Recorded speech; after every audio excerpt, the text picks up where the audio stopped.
ओम नमः शिवाय सीरियल को फुल HD क्वालिटी में पूरा देखने के लिए हमारे चैनल को सब्सक्राइब करें और बेल आइकन को दबाएं ताकि आपको हमारे नए नए एपिसोड्स देखने को मिलते रहें। मैं ओंकार हूं। आकाश में वायु, धरती में रस और सागर में जल है।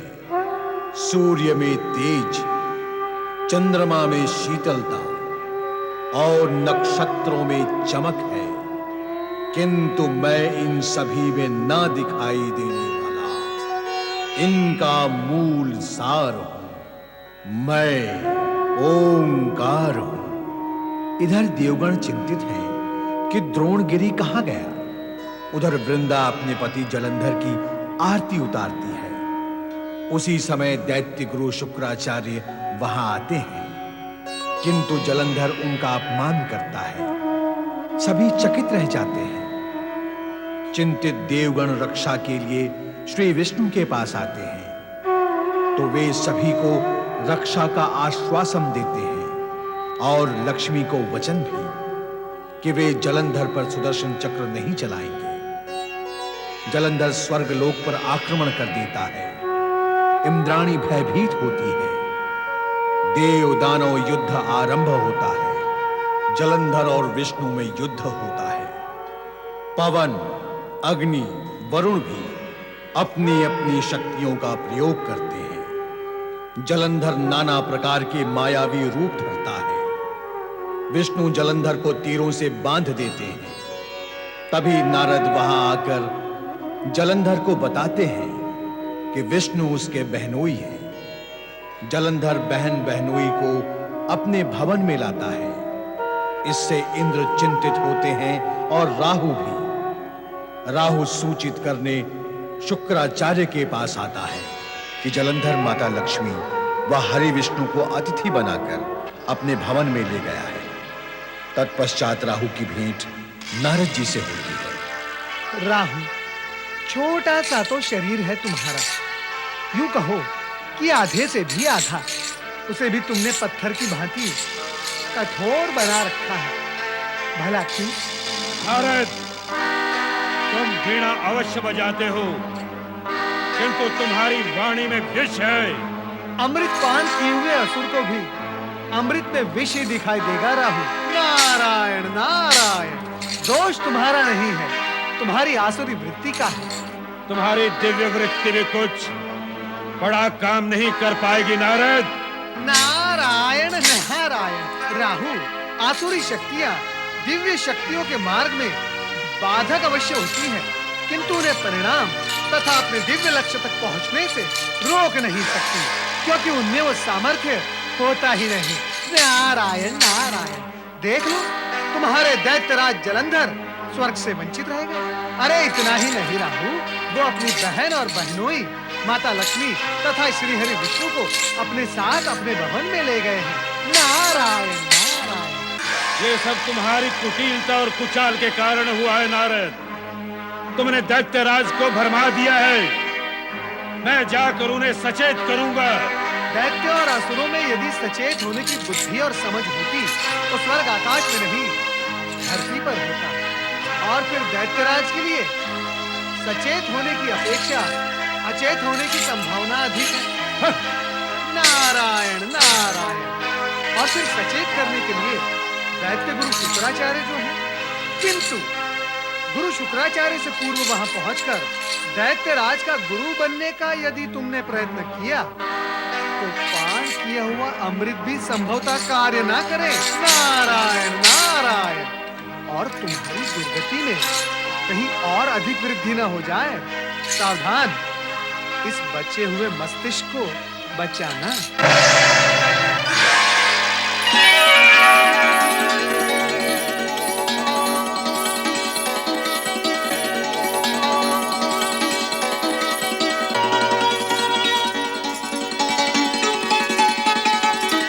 पति परमेश्वराय नमो नमः।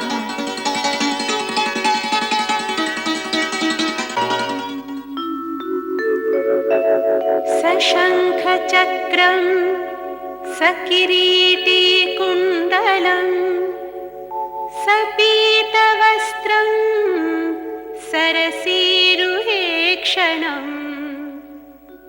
सहारवक्षस्थल कौस्तुभश्रियम् नमामि विष्णुं शिरसा चतुर्भुजम् लक्ष्मी लज्जे महाविद्ये श्रद्धे पुष्टि स्वधे ध्रुवे महारात्रि महामाये नारायणी नमोस्तुते नारायणी नमोस्तुते। राजभवन में आप दोनों का स्वागत है। पधारें।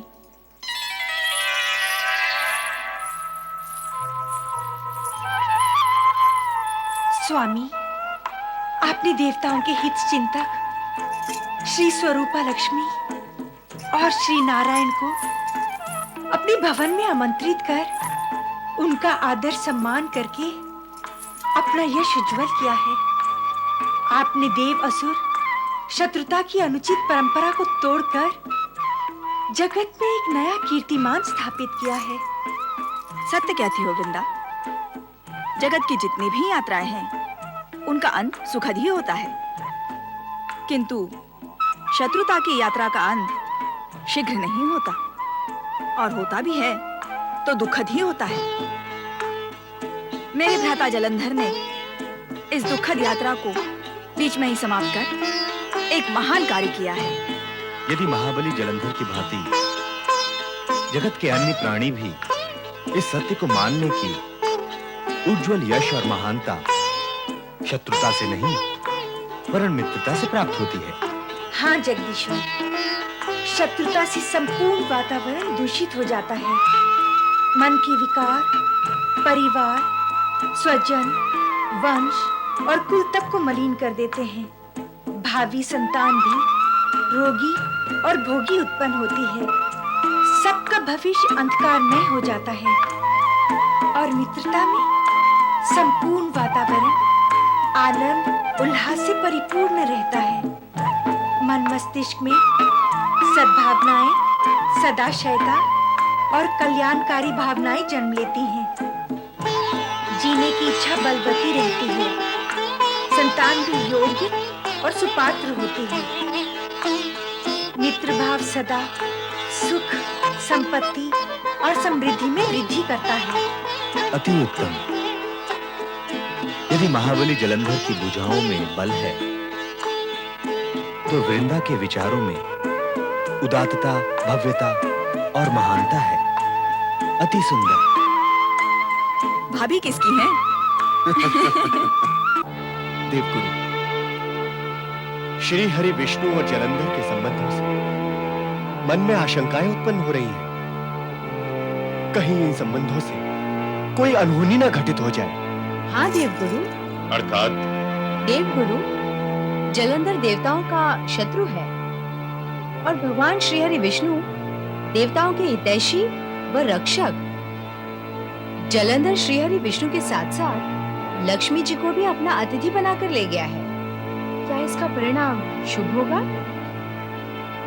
यह भी हो सकता है कि अब श्री हरि विष्णु देवताओं का पक्ष न लेकर असुरों के हित व पक्ष में कार्य करें। श्री हरि विष्णु के विषय में ऐसा सोचने का कारण वे जलंधर के बहनोई हैं गुरुदेव, बहनोई। और कहा भी तो जाता है कि सारे जग की सच्चाई एक ओर और पत्नी का भाई दूसरी ओर। श्री हरि विष्णु भी पत्नी भ्राता के प्रेम प्रवाह में हमसे दूर निकल सकते हैं। आप भूल रहे हैं देवराज। निम्न कोटि के प्राणी स्वार्थवश प्रेम व संबंध में अस्थिर होते हैं, किंतु उच्च कोटि के महान सत्पुरुष स्वार्थ को संबंधों पर भारी नहीं होने देते। भगवान श्री हरि विष्णु के विषय में ऐसा सोचना भी पाप है। वो कदापि ऐसा कार्य नहीं करेंगे जो देवताओं के हित में न हो। हाँ, सोचती तो मैं भी यही हूँ। देवी इंद्राणी, आप सोचने का कार्य न करें, सत्य को मानने का कार्य करें। देवगुरु, घटना का सत्य शंका को जन्म देता है। और शंका कभी मन में सत्य को प्रवेश नहीं करने देती। नारायण नारायण, बार बार शंका करना और फिर शंकित होकर अपमान करना, ये तो आपदाओं को आमंत्रित करने जैसा है देवराज। आपने भगवान भोलेनाथ के अवधूतेश्वर अवतार के साथ जो दुर्व्यवहार किया था, ये जलंधर उसी का परिणाम है जो आपको कष्ट दे रहा है। अब यदि आप भगवान श्री हरि विष्णु के लिए मन में विरोधी विचार लाएंगे, तो फिर कोई जलंधर उत्पन्न होकर आपकी विपदाओं में वृद्धि करेगा। सोच ले देवराज, आपके सिर पर आई सारी विपदाओं के उत्तरदायी केवल आप ही होंगे। नहीं नहीं देवर्षि, हमें श्राप न दें। वैसे ही हमारी विपत्तियां कम नहीं है। श्राप, आशीर्वाद, कृपा, अकृपा, ये सब कर्मों और आचरण की उत्पत्ति है देवी सची। कोई भी किसी का हित अहित करने की क्षमता नहीं रखता। प्राणी के कुविचार, सद्विचार, अपकर्म और सुकर्म ही गुरुत्वाकर्षण द्वारा सुफल अथवा कुफल को प्राप्त होते हैं देवी सची। अब भगवान श्री हरि विष्णु के प्रति कुविचार करना क्या सुफल होगा? देवर्षि, पर ये तो सत्य ही है कि वे लक्ष्मी जी के साथ जलंधर भवन गए हैं। अवश्य गए हैं और उनका आतिथ्य भी स्वीकार किया है, परंतु जलंधर का आतिथ्य स्वीकार करने से यह तो सिद्ध नहीं हो जाता देवी सची कि भगवान श्री हरि विष्णु अब देवगण के शुभ चिंतक और हितैषी नहीं रहे। महान विभूति के विषय में चर्चा और विचार करने के लिए एक महान मन मस्तिष्क की आवश्यकता होती है। ऐसा मन मस्तिष्क जिसके सभी द्वार खुले हो। नारायण नारायण, फिर वृंदा तो एक महान नारी है। देवी शची, ऐसा प्रतीत होता है कि हमारे स्वयं के संबंधों की कटुता का कारण वृंदा ही है। वृंदा की महानता, वृंदा की उदारता और उसके त्याग की भावना कहीं हम देवताओं की बलि का कारण ना बन जाए। स्वामी, स्वामी, धन्य हो गई मैं आपकी बहन लक्ष्मी और श्री हरि विष्णु के दर्शन करके। कितने आत्मीय हैं दोनों। यूं तो दोनों ही आपके शुभ चिंतक हैं, किंतु स्वाभाविक है कि बहन लक्ष्मी आपके विषय में अधिक विचार करती हैं। अब वे आपको देवताओं से पराजित होने नहीं देंगी। नहीं वृंदा, नहीं। जैसा तुम सोच रही हो वैसा नहीं है। तो फिर कैसा है? इस चोटी वाले नारायण जपू नारद के बहकाए में आकर मैं भ्रमित हो गया था और लक्ष्मी और विष्णु को अतिथि बनाकर यहाँ ले आया। तो क्या तुम्हें नहीं लगता कि ऐसा करके मैंने भारी भूल की है? कहो, नहीं लगता तुम्हें कि मुझसे भयंकर भूल हुई है? हाँ, यही सत्य है। तुमसे भारी भयंकर भूल हुई है जलंधर। किंतु तुम्हारा यह सोचना भी ठीक है कि तुम नारद के बहकावे में आ गए थे। उसी ने तुम्हें विष्णु और लक्ष्मी को यहां लाने का परामर्श देकर मूर्ख बनाया है। क्या महाबली जलंधर को मूर्ख बनाया? हाँ, मूर्ख बनाना और इधर उधर की करके आनंद लेना नारद का काम है। जिसे दुखी होना होता है वो पहले उसकी बातों के भुलावे में आकर मूर्ख बनता है। गुरु, मैं नारद को मरोड़ दूंगा। बहको मत जलंधर। इस संपूर्ण जगत में तोड़ मरोड़ का कार्य करने में केवल नारद ही महारथी है। तोड़ फोड़ का कार्य वो स्वयं हंसते हुए और दूसरों को हंसाते हुए इतने सहज भाव से नारायण नारायण कहते हुए करते हैं कि दूसरे को पता भी नहीं चलता कि वो कब मूर्ख बनकर रोने के लिए बाध्य हो गया। गुरु, ये मूर्ख मूर्ख का आलाप छोड़ो। अब करना क्या है वो कहो। छोड़ूं कैसे? मूर्खता का परिमार्जन तो करना ही होगा। वो कैसे? उन दोनों को तुरंत यहां से विदा करके।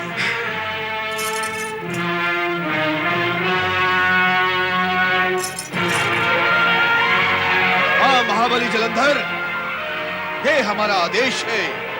तुम उन दोनों को तुरंत यहाँ से विदा करो। यदि तुमने ऐसा नहीं किया तो तुम्हारा तो अमंगल होगा ही। हम भी तुम्हारे मंगल के लिए कोई कामना अथवा सहायता नहीं करेंगे।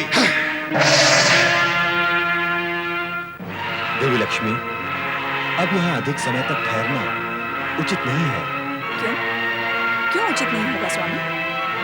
क्या तुमने गुरु शुक्राचार्य का आदेश नहीं सुना? यह आवश्यक भी तो नहीं कि मेरा भ्राता जलंधर गुरु शुक्राचार्य के आदेश को मानेगा ही। सुना तुमने? गुरु शुक्राचार्य ने आदेश दिया है कि लक्ष्मी और विष्णु को यहाँ से विदा कर दिया जाए। नहीं स्वामी नहीं, ये अनुचित होगा। गुरु के आदेश को न मानना क्या उचित होगा वृंदा? स्वामी, उचित और अनुचित का प्रश्न तो हर स्थान और कर्म के सामने खड़ा है। अर्थात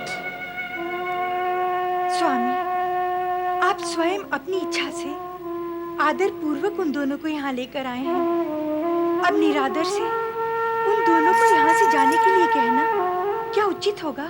शत्रु के विषय में इतना सब विचार करने की मुझे आवश्यकता नहीं है। स्वामी, उनके शत्रु होने का ज्ञान आपको पहले से था, तो आप उन्हें यहाँ लेकर ही क्यों आए? आप ये क्यों बोलते हैं कि लक्ष्मी जी आपकी बहन है और श्री हरि विष्णु उनके पति? निर्णय आपको करना है कि आप उन्हें पहले शत्रु मानते हैं या संबंधी। अपना कोई संबंधी यदि शत्रु हो जाए तो उसके साथ शत्रुता का व्यवहार संगत है, किंतु शत्रु यदि संबंधी हो तो लगता है कि अब मुझे गुरु शुक्राचार्य की आवश्यकता ही नहीं रही।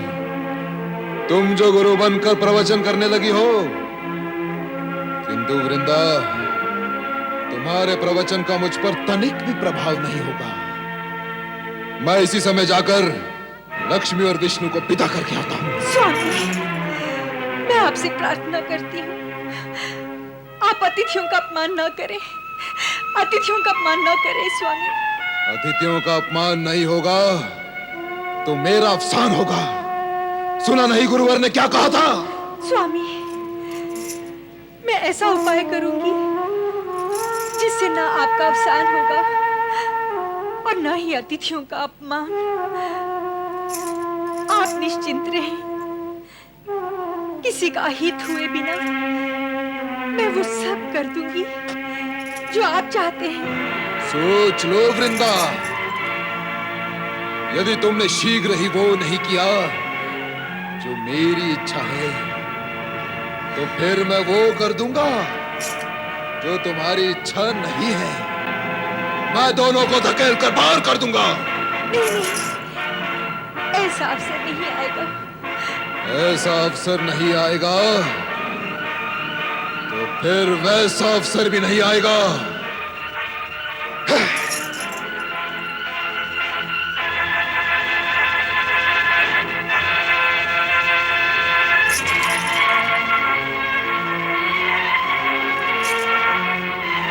नारायण नारायण नारायण, श्रीमन नारायण नारायण नारायण नारायण हम आप ही को ढूंढ रहे थे।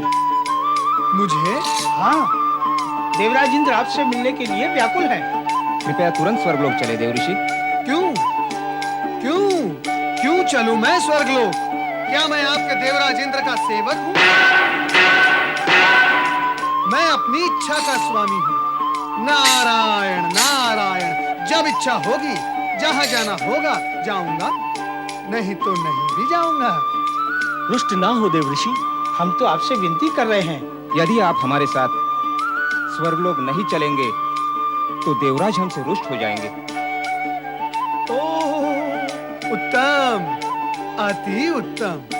देवराज इंद्र आपसे रुष्ट ना हो, इसलिए मैं स्वयं अपने को रुष्ट कर लूं। अति उत्तम। आप तीनों की समस्या का बोझ मैं अपने सिर पर भला क्यों उठाऊं? वैसे भी तो आप किसी के कहे बिना सारे जगत की समस्याओं का बोझ अपने सर पर उठाते ही हैं। कहा ना, मैं जो भी करता हूँ अपनी इच्छा से करता हूँ। मैं ये भी जानता हूँ कि देवराज इंद्र मुझे क्यों बुला रहे हैं। वे लक्ष्मी नारायण के जलंधर भवन जाने से चिंतित हैं, जानता हूँ। और वे ये चाहते हैं कि मैं उन्हें वहां से लौटा लाऊं, किंतु मैं ऐसा करने में असमर्थ हूँ। आप और असमर्थ? तारकासुर भयंकर असुर था ना? अत्यंत भयंकर। और जलंधर उसके पश्चात उत्पन्न होने के पश्चात भी भयंकरता में उस तारकासुर के पिता का भी पिता है। कौन जाएगा वहां? और मैं नारायण नारायण शिव शिव शिव शिव शिव।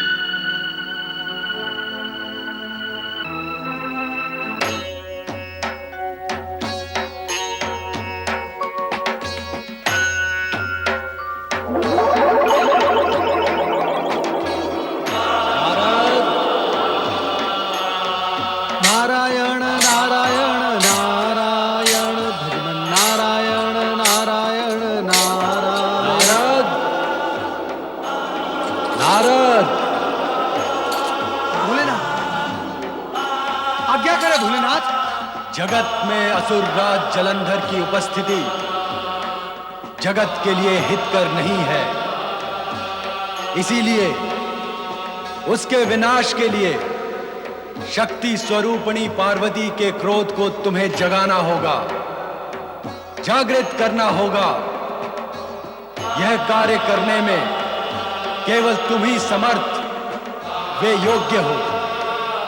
इसीलिए जलंधर के पास जाकर अपनी चतुराई का उपयोग करो। चतुराई का उपयोग? तुम्हारा कल्याण हो। भोलेनाथ, चतुराई का उपयोग? लक्ष्मी नारायण नारायण नारायण। ओम नमः शिवाय। ओम नमः शिवाय। ओम नमः शिवाय। ओम नमः शिवाय। ओम नमः शिवाय। ओम नमः शिवाय। ओम नमः शिवाय। ओम नमः शिवाय। ओम नमः शिवाय।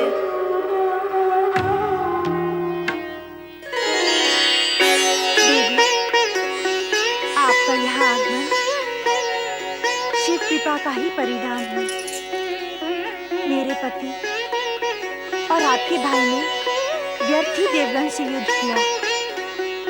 पृथ्वी का इतना बड़ा साम्राज्य का अधिकार प्राप्त करने के पश्चात स्वर्ग पर अधिकार प्राप्त करने की आवश्यकता ही नहीं रह जाती। ज्ञानी और बुद्धिमान अधिकार के विषय में नहीं, कर्तव्य और आचरण के प्रति सजग रहते हैं। तुम्हारे पति और मेरे भाई महाबली जलंधर ने इन सब से परे अपने पराक्रम से साम्राज्य प्राप्त किया है। केवल पराक्रम ही नहीं देवी, मेरे पतिव्रत धर्म और सतीत्व ने भी महाबली के समृद्धि में योगदान दिया है। ये तो महाबली और मेरे लिए गर्व का विषय है। हाँ, स्वयं भगवान शिव ने मुझे दृढ़ विश्वास दिलाया है कि तुम्हारा सतीत्व सदा तुम्हारे पति की रक्षा करता रहेगा। तुम्हारे शुद्ध आचरण और उच्च विचारों के कारण ही भगवान शिव ने तुम्हें ये वरदान स्वरूप विश्वास दिया है। ओम नमः शिवाय।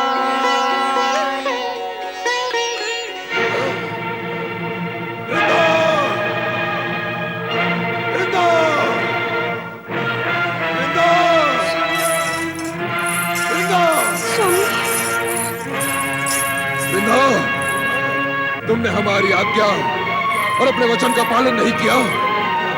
लक्ष्मी और विष्णु अब तक महल में हमारे अतिथि बने हमारे विरुद्ध षड्यंत्र कर रहे हैं। नहीं स्वामी, नहीं, वे हमारे हमारे विरुद्ध षड्यंत्र का दाती नहीं कर सकते।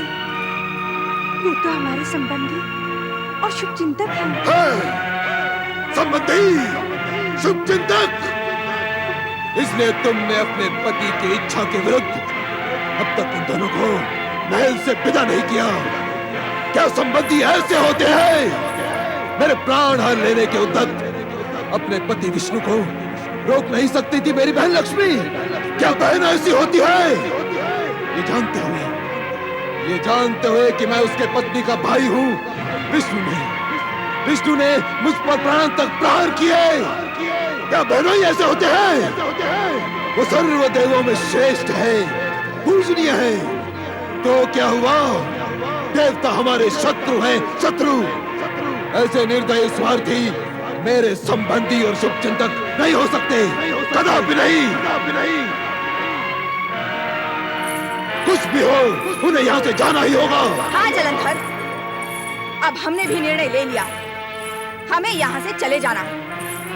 किंतु इस प्रकार हमें अपमानित करके भेजने का दुष्परिणाम तुझे भोगना ही होगा। अब निश्चय ही जान कि तेरा सर्वनाश समीप है।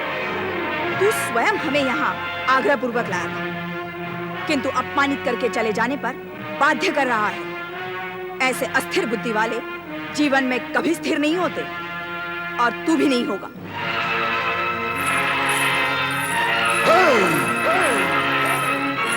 अब यहाँ से चलें स्वामी। जैसी तुम्हारी इच्छा। अतिथि अपमान महापाप है स्वामी। अतिथियों का अपमान करके आप महापाप की भागी हो गए हैं। अब इसके दुष्परिणाम से आपकी रक्षा कौन करेगा? महारानी वृंदा, बलवान और पराक्रमी कभी कोई दुष्परिणाम नहीं भोगता और अपनी रक्षा करने के लिए स्वयं समर्थ रहता है। गुरुवर, जगत का कोई भी बलवान और पराक्रमी प्रकृति के नियम और विधि के विधान से अधिक बलवान नहीं होता। नीति विरुद्ध कार्य करने पर परिणाम की छत के नीचे सभी को आना पड़ता है। वृंदा, विधि के इस विधान को तुम अपने आंचल से बांध के रखो, कहीं ये उड़ न जाए। आज मैं बहुत प्रसन्न हूँ महाबली जलंधर, बहुत प्रसन्न हूँ।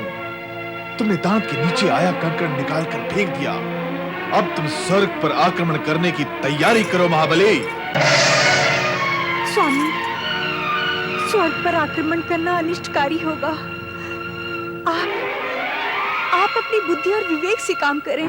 अपनी बुद्धि से अथवा तुम्हारी बुद्धि से? वृंदा, तुम्हारे लिए उचित यही होगा कि तुम अपनी सीमा में रहो। हे भोलेनाथ, पति की आज्ञा मानो अथवा अतिथियों का सम्मान करो। नारायण नारायण, भगवान भोलेनाथ ने मुझे कैसे कार्य पर नियुक्त कर दिया है? माता पार्वती के मन में क्रोधाग्नि जगानी होगी, वो भी चतुराई से। कैसे होगी और कौन सी चतुराई से? माता पार्वती की क्रोधाग्नि उत्पन्न होकर कहीं मुझे और मेरी चतुराई को लील गई तो? नहीं, मैं अपनी चतुराई का प्रयोग अपने से कम चतुर प्राणियों पर करता हूं, अधिक चतुर प्राणियों पर नहीं। परंतु भगवान भोलेनाथ मुझे ऐसा कोई कार्य सौंपेंगे नहीं जिसमें मेरा हित हो।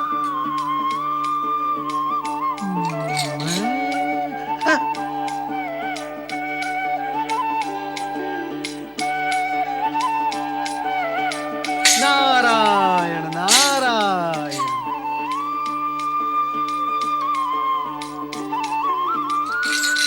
जय जय लक्ष्मी नारायण।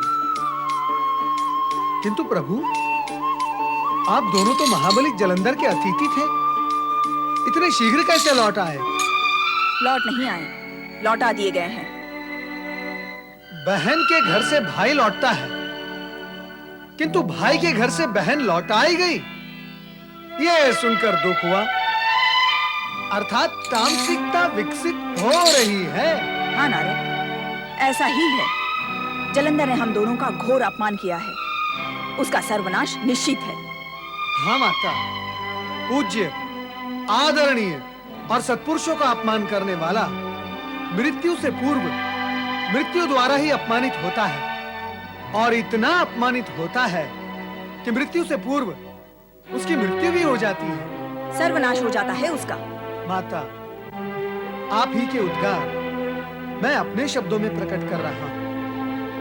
वैसे आप दोनों को यहाँ देखकर मैं अति प्रसन्न हूं, कारण कि आपके दर्शन से मेरी समस्या का समाधान हो गया। वो कैसे नारद? वो ऐसे भगवान भोलेनाथ ने मुझे एक कार्य पूर्ण करने का आदेश दिया है। आप दोनों के दर्शन से पूर्व मैं द्विधा में था कि वो कार्य पूर्ण होगा कैसे, परंतु आप दोनों के दर्शन के पश्चात द्विधा मिट गई। अर्थात अब वो कार्य मैं निश्चिंत होकर पूर्ण कर सकूंगा। और अब मुझे भगवान भोलेनाथ के आदेश का अर्थ भी समझ में आ गया है श्री हरि। कैसा आदेश? कैसा कार्य? कौन सी द्विविधा? कुछ तो स्पष्ट कहो नारद। माता, इस जगत में मन और वाणी स्पष्ट रहें और शेष सभी कुछ अस्पष्ट रहें, तो भी जगत के सभी प्राणी सुखी हो जाएंगे। नारद, तुमने फिर से शब्दों का भ्रमजाल बुनना आरंभ कर दिया। मैं तुमसे पूछ क्या रही हूँ और तुम उत्तर क्या दे रहे हो? माता, आपके प्रश्नों के उत्तर देने का सामर्थ्य मुझ में नहीं है। ये कार्य श्री हरि विष्णु कर सकते हैं। नारायण नारायण। नारद कुछ बताए बिना ही अदृश्य हो गए। वैकुंठ चलो, वहां तुम्हें सब कुछ ज्ञात हो जाएगा। महाबली जलंधर की जय! महाबली जलंधर की जय! महाबली जलंधर की जय! असुर अधिनायक महाबली जलंधर की जय! सम्राटों के सम्राट महाबली जलंधर की जय! सेनापति, आज्ञा करे महाबली। सेना तैयार करो, हम तुरंत स्वर्ग पर आक्रमण करेंगे। आपकी आज्ञा का पालन होगा महाबली। नारायण नारायण। तो महाबली जलंधर स्वर्ग पर विजय प्राप्त करने की तैयारियां कर रहे हैं।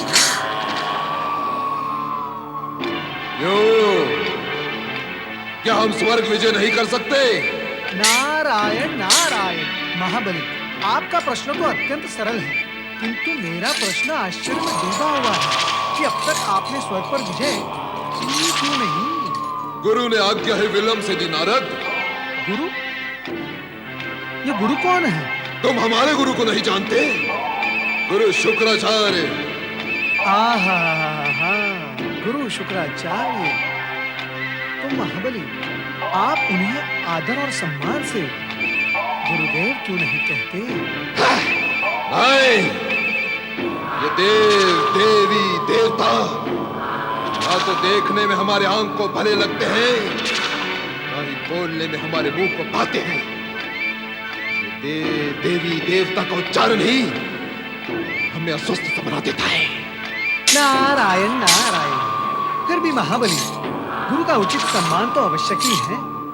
आप गुरुवर तो बोल ही सकते हैं। वर? वर? वर तो और भी अधिक विपदाकारी है नारद। नारायण नारायण। इसमें विपदा कैसी? वर में ई प्रवेश कर गया तो? ई?